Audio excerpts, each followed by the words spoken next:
इस फुटेज में एक बच्चे ने गटर में फटाका डाला, उसके बाद एक बड़ा धमाका हुआ। आखिर ये हुआ क्यों? ये मत सोचना कि फटाका बहुत दमदार था, अरे इसके पीछे तो पूरे सोसाइटी का हाथ है।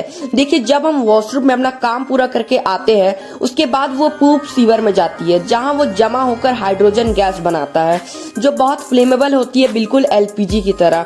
उसके बाद जैसे ही ये आग के कांटेक्ट में आती है तो पूरे सीवर में आग लग जाती है और हर तरफ से पैक होने के कारण एक बड़ा धमाका होता है, जो इन बेवकूफ लोगों की जान भी ले सकता है।